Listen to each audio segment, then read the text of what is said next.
창세기 강의 50번째 제목은 합한체고요. 창세기 30장 14절에서 24절까지 말씀 같이 합독하도록 하겠습니다.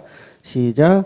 밀 거둘 때에 르우벤이 나가서 들에서 합한채를 얻어 그의 어머니 레아에게 드렸더니 라헬이 레아에게 이르되 언니의 아들의 합한채를 청구하노라. 레아가 그에게 이르되 내가 내 남편을 빼앗은 것은 작은 일이냐? 그런데 내가 내 아들의 합한채도 빼앗고자 하느냐? 라헬이 이르되 그러면 언니의 아들의 합한차 대신에 오늘 밤에 내 남편이 언니와 동침하리라 하니라. 저물 때에 야곱이 들에서 돌아오매 레아가 나와서 그를 영접하여 이르되 내게로 들어오라. 내가 내 아들의 합한채로 당신을 샀노라. 그 밤에 야곱이 그와 동침하였더라.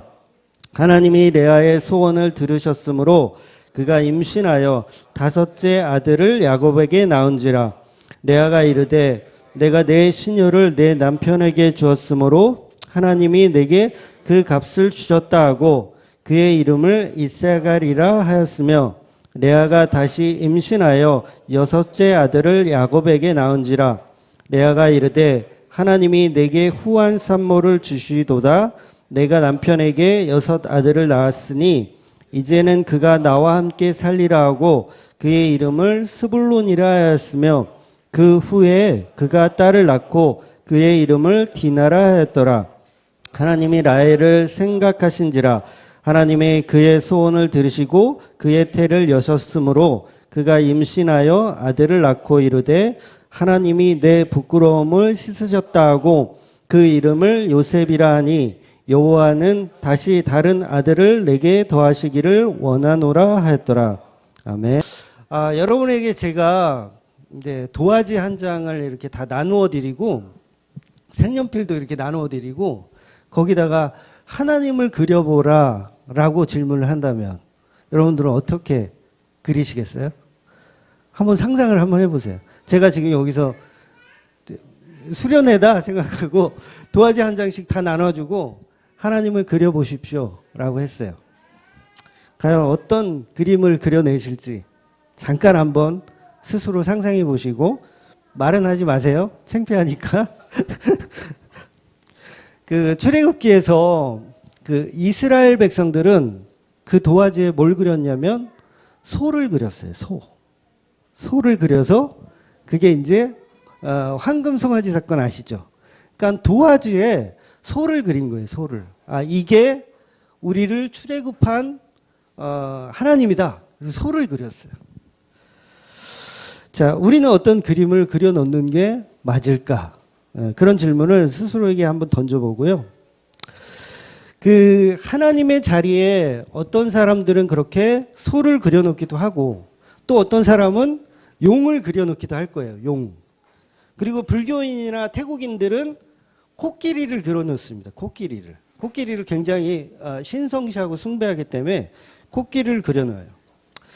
또 어떤 사람은 그럴지 모르겠어요. 신앙이 없는 사람들은 도화지를 주고 하나님을 그리라고 했을 때 우리나라 사람들은 독특하게 뭐 돼지 머리를 그리는 사람도 있을 거고 또 이 명태, 이 실 묶은 명태를 그려넣는 사람도 있을 겁니다. 이게 우리에게 번영을 줄 신이다라고 해서 그려놓을 수 있을지도 모르겠어요. 그 명태와 돼지머리가 우리에게 악신을 떠나가게 해주고 우리에게 번영과 성공을 가져다 줄 거라라고 생각하면서 그 도화지에 명태를 멋지게 이렇게 그려놓을 수도 있을지 모르겠습니다. 어쨌거나 모든 이런 그림들은 성경에서 분명히 우상숭배라고 이야기를 하고 있어요. 우리는 하나님을 믿는다고 하지만 과연 어떤 하나님을 믿고 있는지 내 안에 있는 어떤 내가 만들어낸 그 우상을 여전히 하나님이라고 섬기고 있는지 또 그 앞에 내가 그려놓은 그 도화지 속의 그 어떤 형상에 또 절하면서 나의 인생을 그 명태님께 돼지머리님께 그 소에게 맡겨버리는 모습은 아닌지 한번 생각해 보자는 거예요. 이슬람이 그 믿는 신이 뭐죠? 알라인가요? 알라신을 믿잖아요. 알라신과 그들이 믿는 알라신과 우리가 믿는 하나님과 동일하신 분일까요? 동일한가요? 불교에서 말하는 그 부처, 뭐 성불한 그분하고 우리가 믿는 하나님하고 동일한가라는 질문인 거예요. 물론 모두 다 아니다, 다르다, 틀리다라고 말씀하실 거라고 믿습니다. 그럼 진짜 하나님은 여러분 어떻게 그려 놓으실 건가요? 진짜 하나님은. 우리 인간이 하나님을 그려 놓을 수 있다라고 한다면 그건 이미 하나님이 아닌 거예요. 그러니까 우리 인간은 하나님을 그려 놓으세요 했을 때 어떻게 그려 놓아야 하지? 라고 고민하는 게 맞는 겁니다. 우리 인간은 절대로 하나님을 그려 놓을 수가 없어요. 한번 이 중에서 그려 놓으신 분 있어요? 어떤 분명히 아마 예수님을 상상하신 분도 있을 거예요. 예수님의 그 백인 예수님의 머리 이렇게 기시고 그 예수님을 그려 놓은 사람도 있을 겁니다. 결론적으로 이 유한한 인간은 무한한 하나님을 이해할 수도 없고 그분을 그려 놓을 수가 없어요. 그래서 뭐가 필요해요? 하나님의 계시가 필요한 거예요. 나는 이런 사람이야. 아니, 나는 이런 신이야. 라고 인간들에게 보여주는 것, 그걸 계시라고 하는 거예요. 그래서 우리가 잘 이해해야 될 게 기독교는 하나님을 믿는 종교가 아니에요. 그래서 제가 말하는 하나님은 우리가 그려놓을 수 있는 그 하나님을 얘기하는 거예요. 그 하나님을 믿을 수 있는 종교가 아니고 우리는 뭘 믿냐면 그 하나님을 믿을 수 없기 때문에 그 하나님이 보내주신 예수 그리스도를 믿는 종교인 거예요. 하나님이 여기 있습니다. 하나님이 저기 있습니다. 내가 하나님을 만났습니다. 내가 하나님을 보았습니다. 전부 뻥쟁이들이에요. 허풍이에요. 하나님 볼 수가 없어요. 만날 수가 없어요. 그래서 예수님이 오신 거거든요. 기독교는 모든 종교들이 말하는 그려낼 수 있는 종교가 아닙니다. 우리가 말씀을 통해서 오직 말씀을 통해서 하나님의 실체를 보는 것, 하나님의 계시를 통해서 특별 계시인 성경을 통해서 하나님을 보는 것, 그 예수 그리스도가 진짜 하나님이라는 걸 아는 게 바로 우리가 믿는 기독교라는 거예요. 그래서 기독교가요, 다른 종교보다 굉장히 원색적입니다. 꼭 남들이 보면 미친 사람들처럼 보여요. 미친 놈들 같아 다. 불교인이 보기에도 그렇고 다른 종교인 어떤 종교인이 보더라도 저 기독교인들은 참 특이하다, 독특하다, 좀 미친 애들 같다라고 보여줘야 그게 사실은 정상인 거예요. 왜? 눈에 보이지 않는 하나님을 믿고 또 예수 그리스도 성인인 예수 그리스도를 하나님으로 믿으니까 미친 사람들처럼 보이는 거예요. 여러분 그 신천지 이만희를 그 신천지 신자들은 그 이만희 씨가 불멸하고 죽지 않는 보혜사 성령이라고 믿어요. 죽지 않는데요. 이만희 씨는 결코 죽지 않는데요. 그러니까 우리가 그런 분들을 보면 뭐라 그래요? 굉장히 이해할 수 없잖아요. 미친 똘 애들이라고 우리가 그렇게 보잖아요. 사실은 세상이 보는 눈이 그래야 한다는 거예요. 우리를 볼 때, 우리 기독교인을 볼 때, 어떻게 3대 성인의 한 사람인 예수를 저렇게 믿지? 그것도 그분을 하나님이라고 믿지? 저것들 다 미친 것들이다라고 보여지는 게 맞는 거예요. 우리는 예수 그리스도 그분이 창조주 하나님이라고 믿는 거예요. 그러니까 얼마나 미쳤어요. 창조주 하나님으로 믿어요. 그래서 우리가 평생 하는 신앙생활 동안 그 예수님을 배우는 거예요. 예수님이 어떻게 하나님인데 그 하나님이 어떻게 예수의 몸으로 이 땅에 오셨지? 그걸 배워가는 게 신앙생활인 거예요. 그렇잖아요. 우리가 어떻게 그릴 수도 없는 그 하나님의 그 이름조차 없는 그 하나님 어떻게 배우냐고요. 여러분 하나님의 이름이 뭔지 아세요? 뭐 엘로힘, 여호와, 뭐 야훼 뭐 이렇게 뭐 쓰기도 하잖아요. 그 단어가 하나님을 지칭하는 단어이긴 하지만 그게 하나님의 이름인가요? 하나님의 이름 아니에요. 그거는 하나님의 이름이 아닙니다. 세상의 온 우주의 유일하신 신, 그분이 이름이 필요할까요? 세상에 나 혼자야. 유일신으로 이 세상에 나 혼자야. 이름이 필요해요? 필요 없어요. 그러니까 하나님이 이 인간에게 이 하나님을 소개할 때 혜원아, 예주야, 뭐 이런 이름이 하나님은 없으시니까 난 그냥 나야. 이렇게 설명하는 거예요. 그냥 나는 전능하신 하나님이야.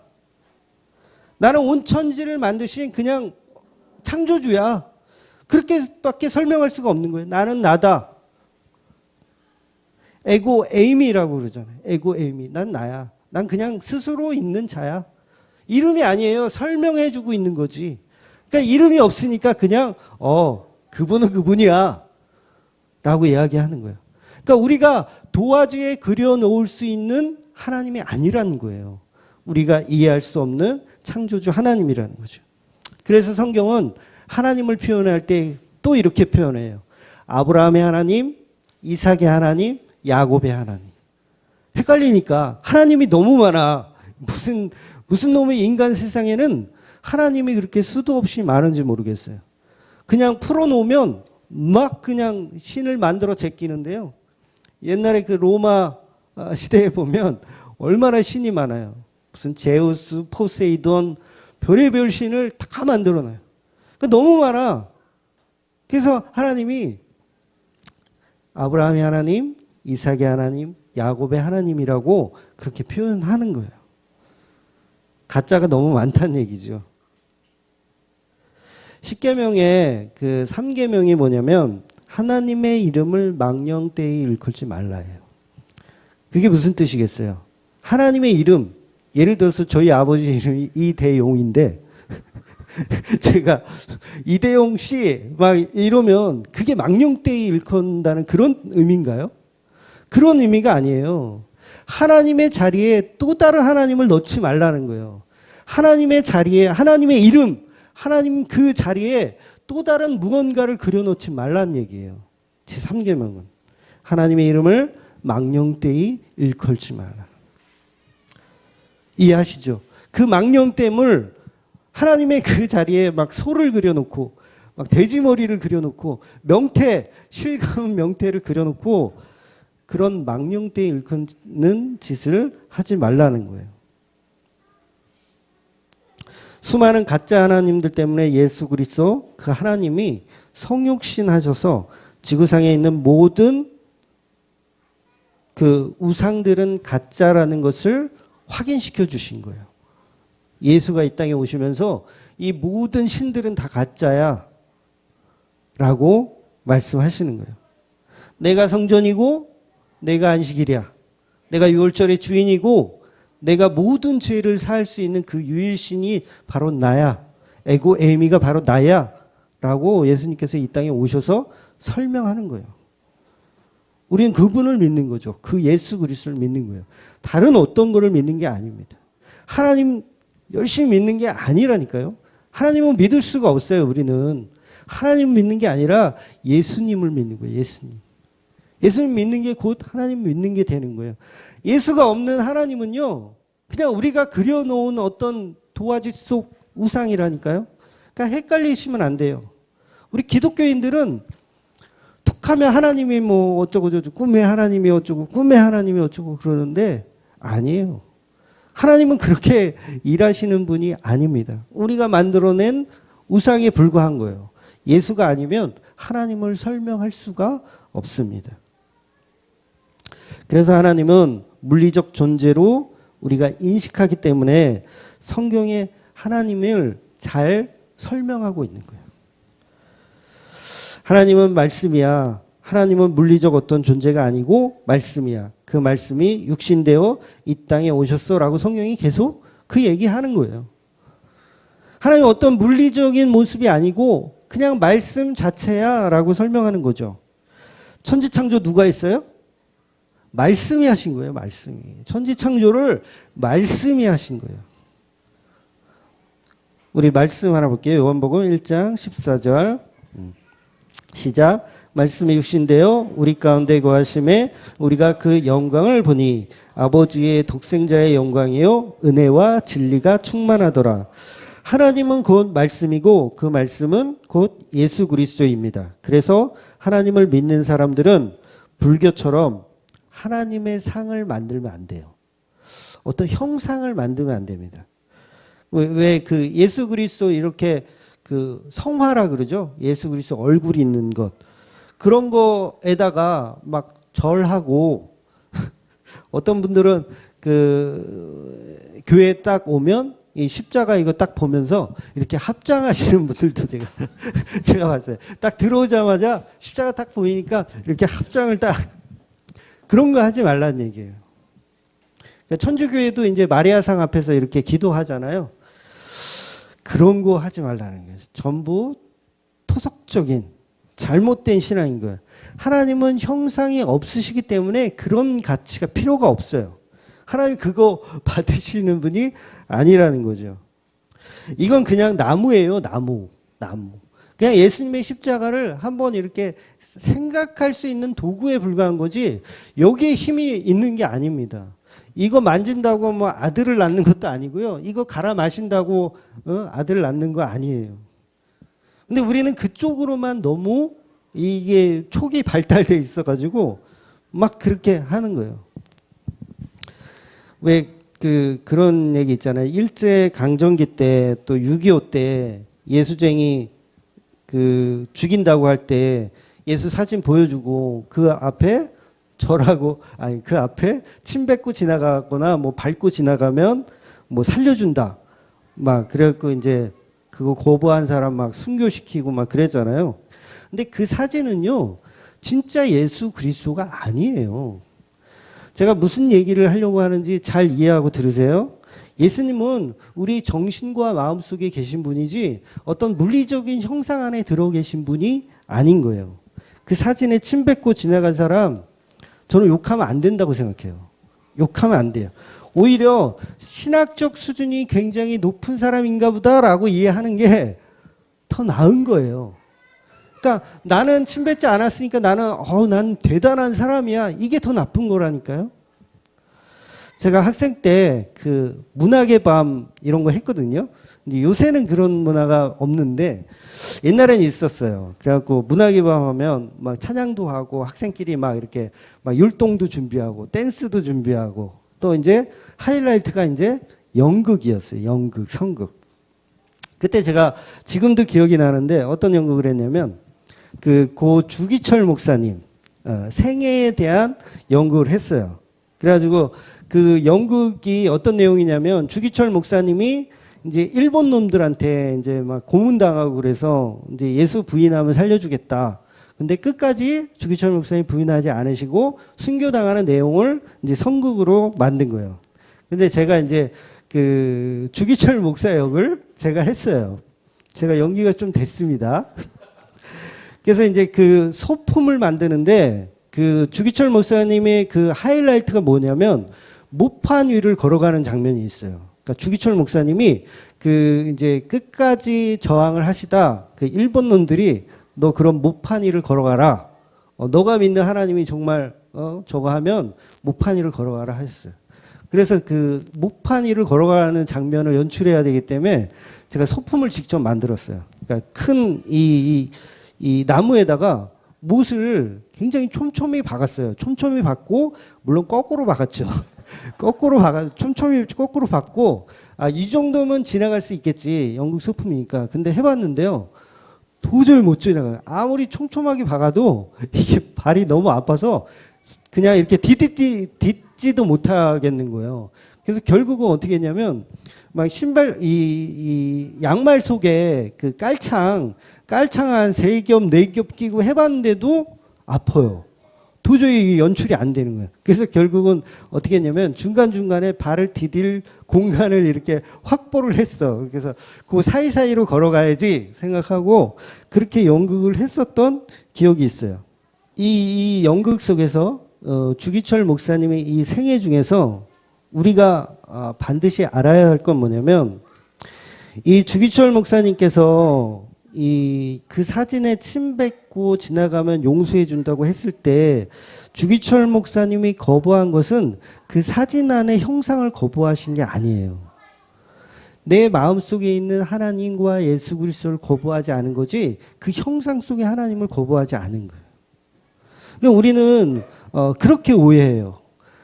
이 사진에 침 뱉어라. 그럼 마치 하나님을 내가 막 모욕하고 모독한 것처럼 이렇게 생각해서 정죄받을 대상으로 우리는 이해하지만 사실 그런 차원이 아닌 거예요.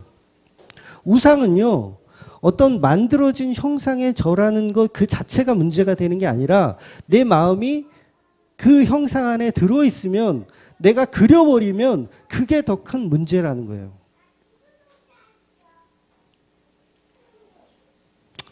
하나의 예를 하나 더 이해하기 쉽게 들어드릴게요. 내가 배우예요, 배우. 배우인데 요번에 종교 영화를 찍어. 종교 영화를 찍는데 맡은 배역이 뭐냐면 무당 역할인 거예요. 무당 역할. 그런데 무당이 이제 무당 역할을 맡았으니까 돼지 머리 놓고 거기서 이제 절을 하는 장면이 있어요. 그러면 이 크리스찬으로서 이 연기를 해야 될까요? 아니면 그 연기는 거부하고 저는 이런 연기는 못합니다라고 뛰쳐나가는 게 맞을까요? 어떤 게 맞을까요? 네? 물론 생각이 다 다르겠지만 아무 상관없는 거예요. 그런 건. 그건 우상이 아닌 거예요. 연기하는 거지 우상이 아닌 거예요. 제가 하는 의도를 잘 이해하셔야 됩니다. 안 그러면 또 우리 목사는 뭐 어디 가서 뭐 우상에게 절하는 게 괜찮다고 하더라. 또 이런 말이 들리면 안 되세요? 옛날에요. 어떤 분이 그런 질문을 했어요. 이제 초신자인데 자기는 다른 거 잘 이해 안 되는 것 중에 하나가 뭐냐면 내 부모님이 돌아가셨을 때 내 부모님 산소에서 절하는 거 그것 때문에 이제 담임 목사하고 상담을 했대요. 근데 담임 목사는 절대로 부모님이든 뭐든 산소 앞에서 절하는 건 우상 숭배이기 때문에 그것은 지옥 갈 일이다. 절대로 하면 안 된다라고 이야기를 하셨대요. 그러고 나서 이제 저한테 한 번 더 상담을 하신 거예요. 제가 어떻게 얘기했겠어요? 저는 이렇게 얘기했습니다. 그 부모님 산소에서 절을 할 때 그 부모님이 나에게 이 조상님이 나에게 번영을 줄 거고 귀신이 되어서 내게 번영을 줄 거고 나에게 성공을 줄 거고 나에게 어떤 무언가 이득을 취할 것으로 생각하고 절을 하면 우상이다. 그러나 단지 효의 개념으로 절을 하시는 건 아무 문제가 없다. 저는 그렇게 말씀드렸어요. 물론 이게 맞다라는 건 아니에요. 저 개인적인 소견이기도 합니다. 여러분, 우상 숭배는 우리가 굉장히 민감하게 받아들일 필요도 사실은 없는 거예요. 우상 숭배는 어떤 형상에 내가 절하고 안 하고 이게 중요한 게 아니라 내 마음이 거기에 가 있냐 그런 질문을 하는 거예요.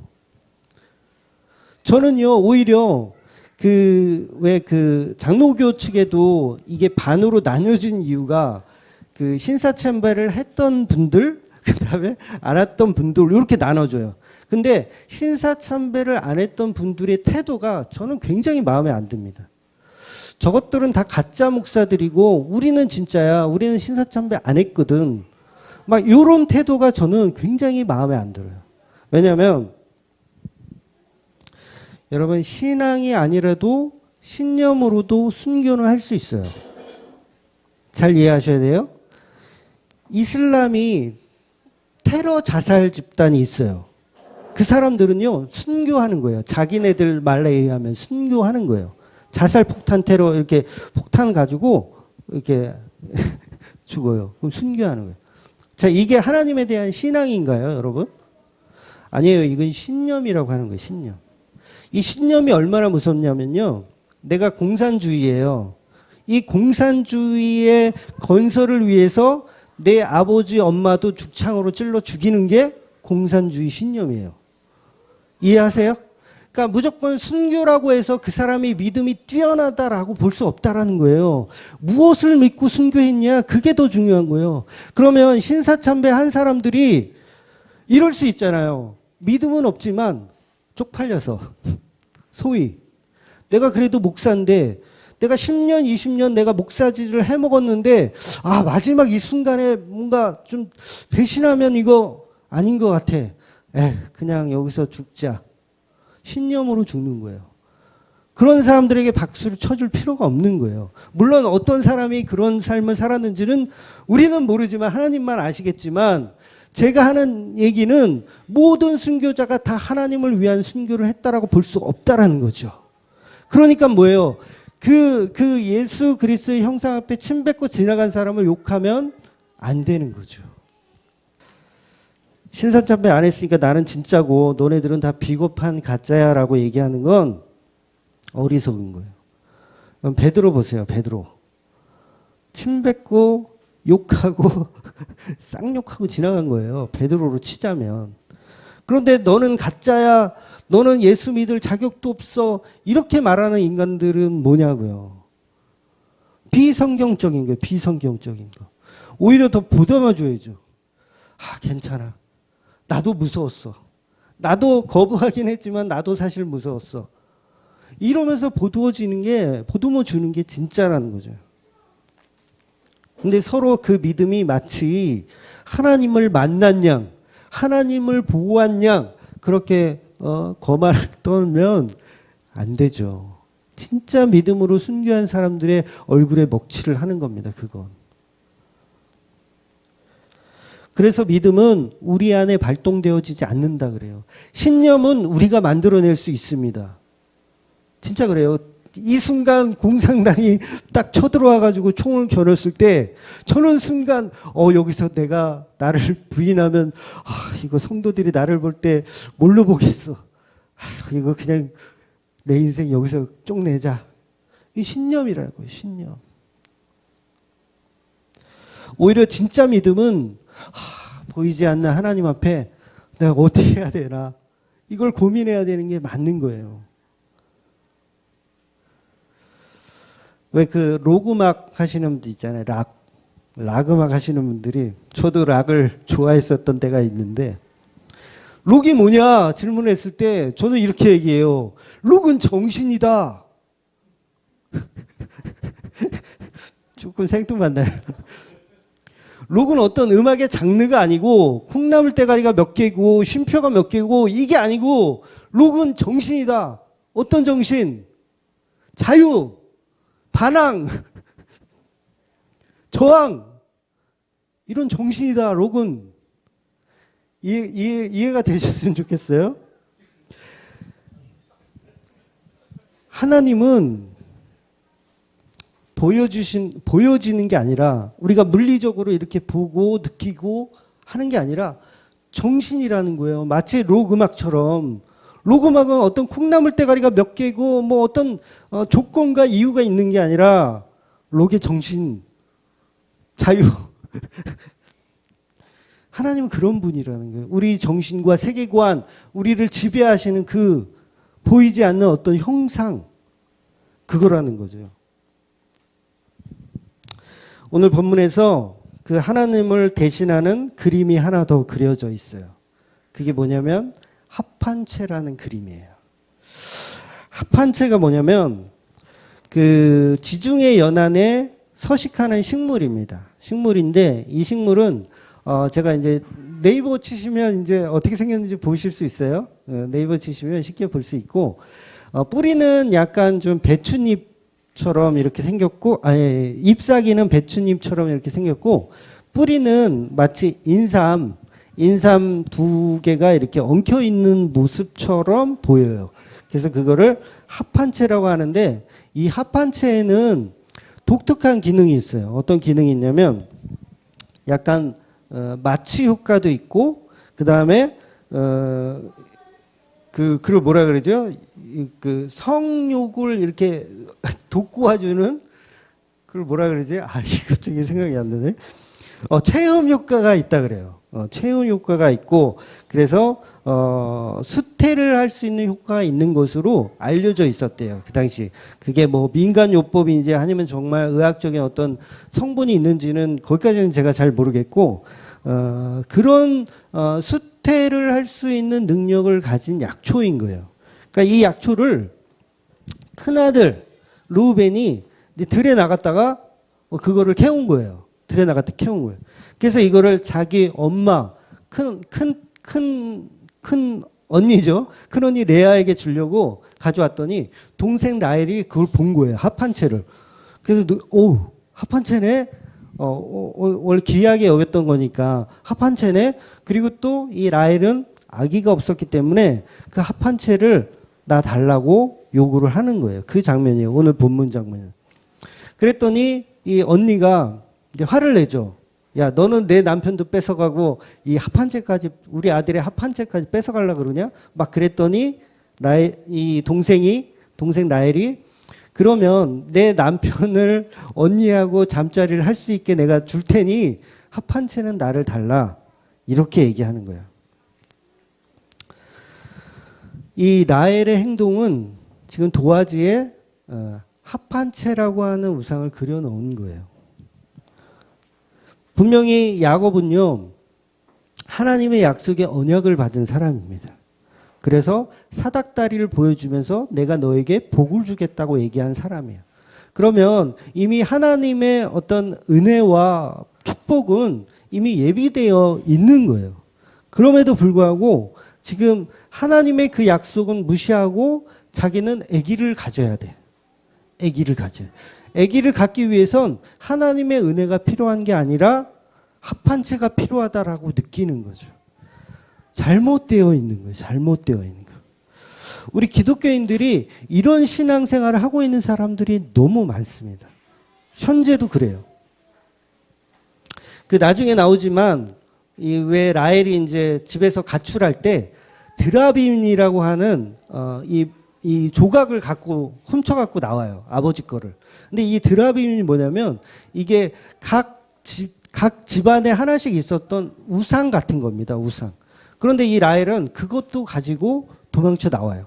그러니까 이 라헬의 습성 자체는 하나님은 없고 하나님을 대신할 수 있는 어떤 물리적인 형상을 계속 요구한 거예요.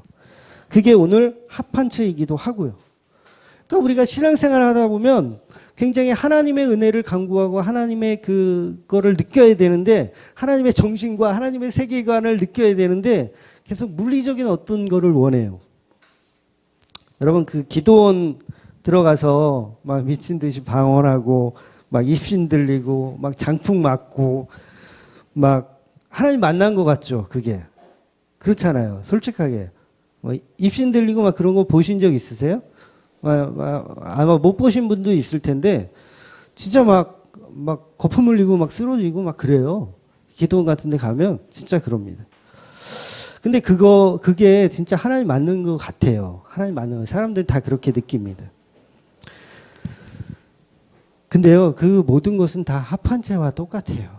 뭐냐면, 하나님은 말씀 속에서 계시를 하시지, 어떤 그런 기도원에서 보여지는 어떤 이적이나 기적처럼 보여지지가 않아요. 그거는 우리가 굉장히 잘못 알고 있는 거예요. 토속적인 미신이 너무 많이 들어있어서 그래요. 저도요, 그 방언도 해보고, 저 방언 잘합니다. 한번 언제 해드릴게요. 방언 잘하고요. 장풍도 맞아봤어요. 장풍도 여기 막 멍도 들어요. 저 멍도 들었어요. 막 장풍 하도 맞아가지고, 실제로 멍도 들습니다. 소위 그 입신이라고 하는 것도 들려봤어요. 전부 저는 합한채라고 생각해요.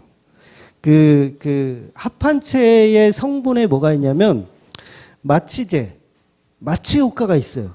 그러니까 심리적 상태를 반영하기도 하는 거예요. 근데 그건 성령님의 일하심이 아니죠. 우리 성령님이 그런 유치한 방법으로 이 땅에 오셨을까요? 저는 그런 물음을 일단 던지고 싶고요.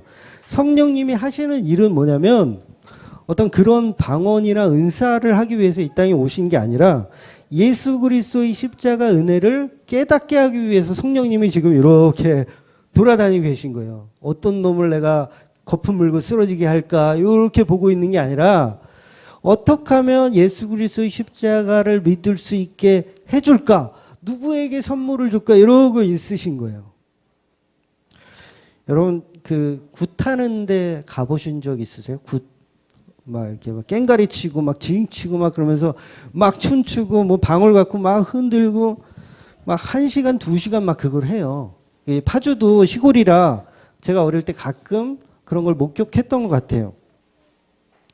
무당이 이렇게 춤을 추잖아요. 그러면 굉장히 시끄럽습니다. 꽹과리 소리가요. 아주 듣기 싫어요. 징소리도 마찬가지고 이 사물놀이 생각하시면 안 되세요. 굉장히 불규칙한 소음으로 거의 막 몇 시간을 그거를 계속 춤을 춰요. 아마 본인 무당도 미쳐버릴 거예요. 그 소리 계속 들으면 예, 본인 무당도 미쳐버릴 거예요. 그 소리를 계속 듣고 있으면 결국은 무아지경 되는 거예요. 여러분 작두 타는 게요. 그게 어떤 신이 내려와서 작두를 타게 하는 게 아니라 그 무당 자체가 어떤 무아지경에 들어가기 때문에 작두를 타는 거예요. 무언가 간절히 바라는 그 마음이 그 사람을 무아지경으로 만들고 그게 스트레스로 적용돼서 도파민 같은 어떤 물질이 형성이 돼요. 그러면서 자기를 마취시키는 거예요. 스스로를. 마취시키면서 최면이 걸려버리는 거예요. 스스로가. 그러면서 어떤 모습이 돼요? 막 입신 들린 것처럼 막 그렇게 되고 갑자기 무슨 조상님이 들어왔다. 그러면서 막 애기 소리 막 내고 막 그런 게 어떤 신이 들어온 게 아니라 자기의 마취 효과로 인해서 나오지는 현상인 거예요. 여러분 신경정신과 의사들이 무당 같은 거 믿습니까? 안 믿어요. 왜? 그건 다 정신과 의사에서 가능하다라고 봐요. 아, 그런 일들은 정신과 의사들은 그 심리를 공부하기 때문에 아, 이거 다 가능한 일들이야. 어떤 신의 섭리가 아니고. 만약에 그걸 의사들이 그 무당들을 다 믿는다면 그러니까 정신과 의사들은 다 무당 그 하는 데 가야 돼요. 근데 아니거든요. 물론 사기꾼들도 있지만 그 무당들이 자기도 그렇게 훈련되어진 거예요. 자기 최면에 훈련되어진 거예요. 그러니까 무아의 상태, 무아지경에 빠지는 거죠. 그러니까 그게 굉장히 신기한 거예요, 여러분. 우리 인체의 신비인 거예요, 그건. 제가 20대 중반, 후반 때 제가 공황장애가 있었어요. 근데 공황장애가 굉장히 심했습니다. 제가 조금만 말씀드릴게요. 그 공황장애가 이제 발작이 있어요. 공황장애 발작이라는 게 있어요. 그거 이제 패닉 어택이라고 하는데 그 패닉 어택이 오면 여러 가지 이제 이상한 몸의 현상이 일어나요. 굉장히 놀라운 현상이 일어나는데 제가 처음 패닉 어택이 왔을 때 언제였냐면 운전을 하고 있었어요. 운전을 하고 그 당시 이제 그 컴퓨터 수리기사 할 때인데 다마스라고 하는 굉장히 작은 차가 있어요. 봉고차인데 한 반 이렇게 일반 봉고차 반 잘라놓은 것 같지 이상한 차예요. 조그만 차. 그 차를 몰고 가는데 외곽순환도로 정릉터널이었어요. 지금도 기억나요. 정릉터널 안에 들어갔는데 그때 패닉 어택이 왔어요. 이 공황 발작이 온 거예요. 그러니까 저는 한 번도 경험한 적이 없었던 발작이 저한테 온 거예요. 그래서 그 발작 증세가 어떠냐면 갑자기 막 심장이 뛰기 시작해요. 심장이 막 뛰는데 막 100m 달리기 하고 나면 우리 심장 막 벌컹벌컹 뛰잖아요. 그런 것처럼 뛰어요. 괜히. 나 아무것도 한 게 없는데 내가 무슨 귀신을 봤다든가 아니면 운전하면서 사고가 날 뻔한 것도 아닌데 심장이 막 뛰어요. 벌컥벌컥 막 뛰어. 그러면서 숨쉬기가 힘들어져요. 숨을 쉬기도 힘들어지고 점점 놀라죠. 내 몸이 왜 이러는지. 그 당시에는 어떤 공황장애라는 단어조차도 몰랐어요. 그 시대는 그랬어요. 공황장애라는 단어조차도 없었고 그다음에 뭐 패닉 어택 이런 것도 몰랐어요. 근데 요새는 뭐 연예인들이 가끔 TV에 나와서 사실은 나 공황장애가 있었다 뭐 이런 거 고백하잖아요. 김구라 씨도 아마 그런 얘기를 했던 것 같아요. 그러니까 그런 걸 해서 많은 사람들이 공황장애라는 거를 알지만 그 당시 저는 전혀 그거에 대한 상식이 없었기 때문에 굉장히 많이 놀랐어요. 심장이 막 뛰고 호흡이 가빠지는데 야, 이거는 내가 왜 이러지? 나 왜 이러지? 나 죽는 건가? 나 갑자기 죽는 건가? 이런 생각밖에 안 들어요. 그래서 이 터널안을 빠져나와서 어떻게 빠져나왔어요. 운전을 하고 있었으니까. 빠져나와서 다행히 갓길로 차를 세웠어요.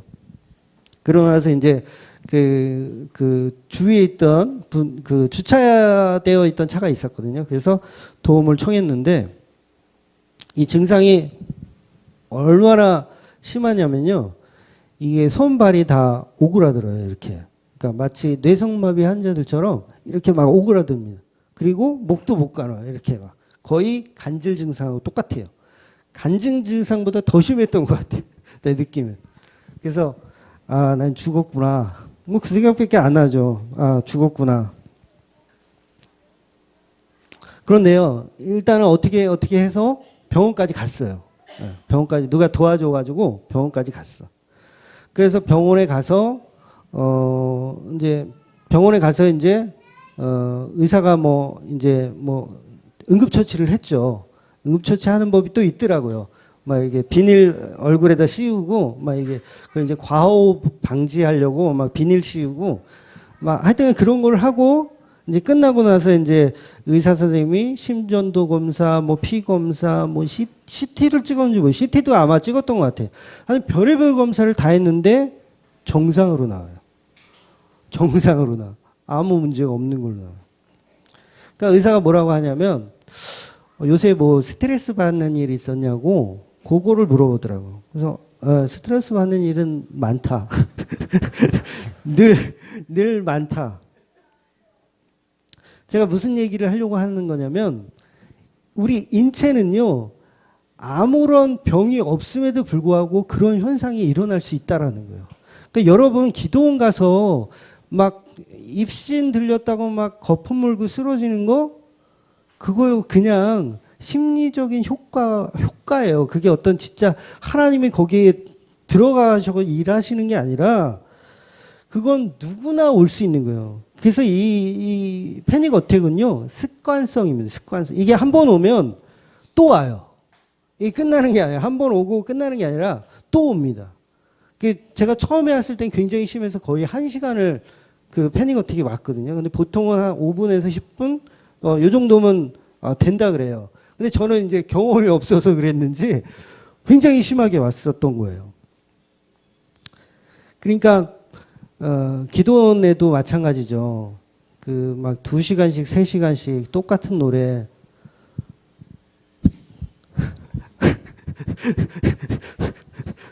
이게 찬양하고 있다 보면 패닉 어택이 오는 거예요. 입신 들린 게 아니라.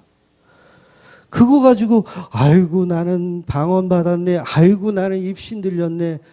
제가 볼 때는요. 아유 저 신경과 가서 저기 항치료제 먹어야 돼.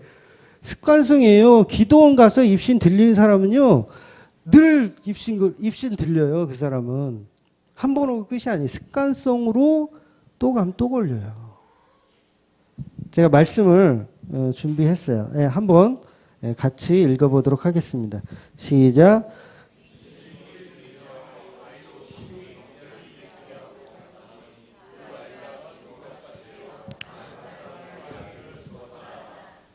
예수께서 그의 손을 잡아 일으키시니 이에 일어서리라.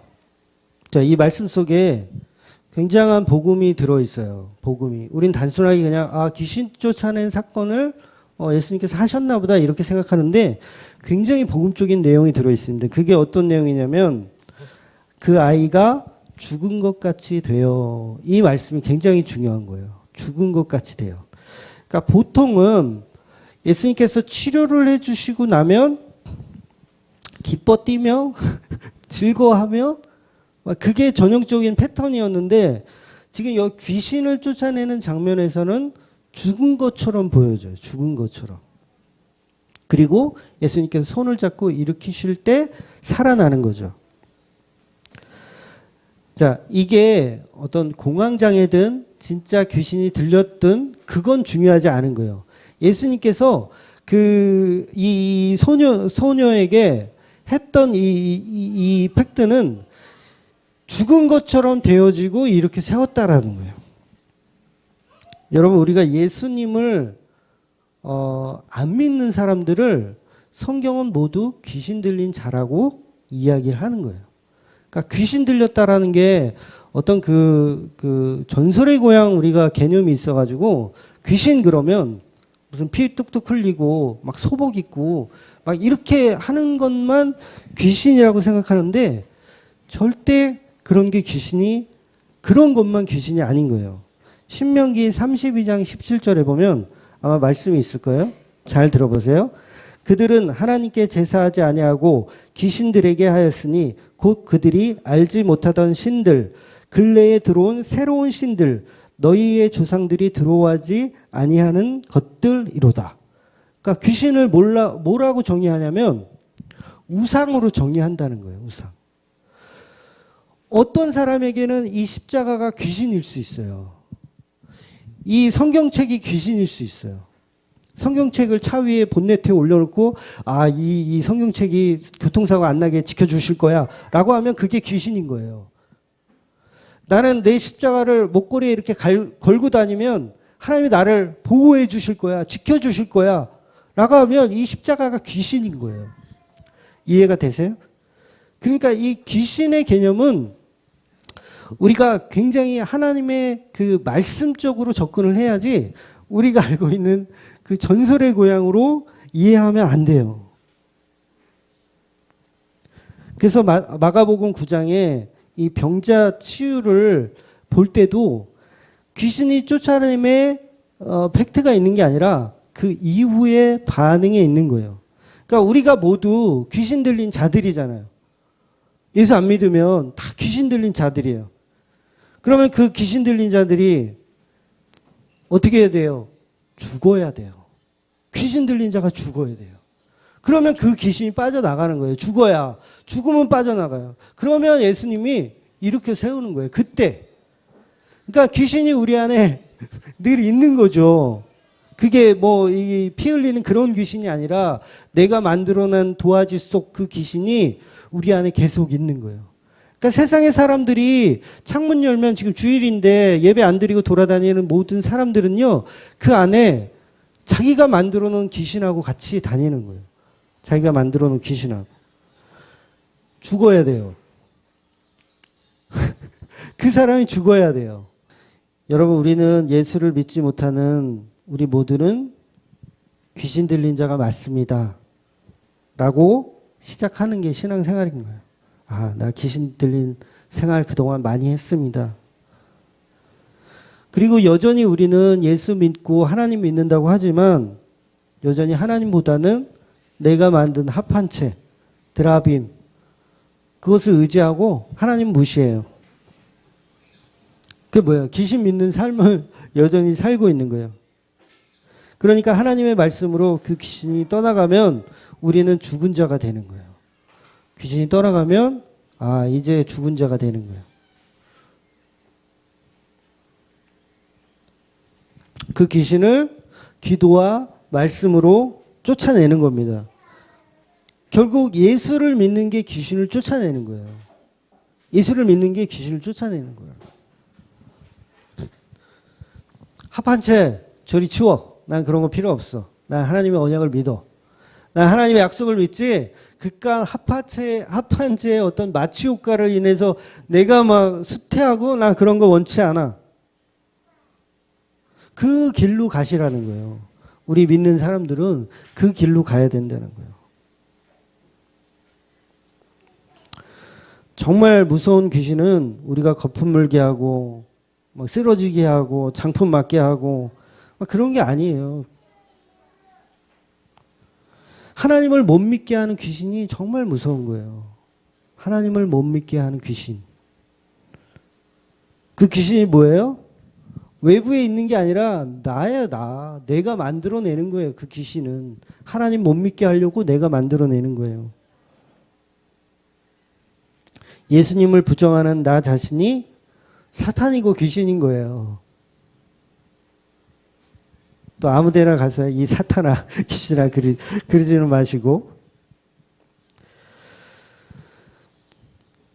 물리적인 귀신이 아니고 하나님 그리라고 하니까 황금송아지 막 그리고 그 귀신 들린 사람들이나 하는 짓이에요. 여러분, 아까 제가 처음에 시작할 때 도화지를 드렸을 때 뭘 그려야 될지 고민하신 분이 있다면 신앙생활 잘 하신 거예요. 나 그릴 게 아무것도 없는데? 나는 그려봐야 예수님 얼굴밖에 없는데? 그 신앙생활 잘 하신 거예요. 엉터리, 신비주의, 그런 어떤 은사치료, 그런 거 하나도 안 신기해요. 그런 거에 빠지지 마시고 말씀을 보세요. 말씀을. 말씀 안에 답이 있어요. 제가 공황발작 그 공황장애 있던고 나서 한 10년 그 병을 앓았거든요. 10년 앓고 지금은 없어진 지 한 10년 넘은 것 같아요. 없어진 10년 넘었는데 지금도 정릉 터널 지나갈 때는 손에 식은땀이 나요. 진짜 그렇습니다. 그러니까 다른 터널도 조금 나긴 하는데 정릉 터널이 좀 심하게 나. 왜냐면 그 터널 굉장히 길어요. 그래서 저는 과속을 못해요. 지금도 운전하면 과속을 못합니다. 그래서 내비게이션이 왜 가속하면 띠띠띠띠 거리잖아요. 근데 저는 제 심장이 먼저 알아요. 과속하면 안 된다고. 저 먼저 내 몸이 느껴요. 그러니까 이건 귀신 들린 게 아니라 그냥 질병이에요. 질병. 오히려 감사한 질병이죠. 과속 못하게 하는 감사한 질병. 우리가 알아야 할 진리는 그런 하찮은 게 아니에요. 그런 이상한 것들은요, 다른 종교에도 너무 많이 있어요. 기독교에만 있나요, 그게? 무당들도 하는 건데? 무당들도 작두 타는데? 작두 타는 게 더 신기하지? 다 있어요, 다 있어. 그리고 꿈에 예수님이 나타나서 동쪽으로 가라, 서쪽으로 가라 얘기했다 이거예요. 그럼 이게 진짜 하나님 있나 보다. 아니에요. 그 다음날 꿈에 부처님이 나타나서 동쪽으로 가라, 서쪽으로 가라 그러면 어떡할 거예요? 그럼 또 뭐가 맞는 거야? 다 쓰레기예요. 다 쓰레기. 다 쓰레기고 정경이 완성된 지금은 성경만 보시면 돼요. 성경 속에 있는 예수 그리스도의 십자가만 붙들면 되는 거예요. 막 누가 난 방언도 했고 입실도 했고 막 그렇게 잘난 척하면 그냥 긍휼히 여겨주시고 그냥 정신과 치료를 받으시는 게 어떠냐고 이렇게 속으로 이렇게 조언해 주시면 돼요. 우리가 믿는 하나님은 보이지 않습니다. 그 하나님 보이지 않기 때문에 우리는 예수 그리스도를 믿는 거예요. 그게 은혜라고 하는 거예요. 하나님을 볼 수 없으니까 하나님이 직접 와서 보여주신 그 예수 그리스도, 그래서 은혜인 거예요. 너무 감사한 거죠. 안 그랬으면 얼마나 끔찍해요. 하나님을 알 수가 없는데, 하나님 볼 수도 없는데 얼마나 끔찍해요. 예수가 이 땅에 오셔서 그 예수로 인해서 살아가는 그 삶이 얼마나 감사하고 은혜입니까? 이 은혜를 누리며 사는 우리 주만교회 식구들 되기를 주의 이름으로 축원드립니다. 아멘. 기도하겠습니다.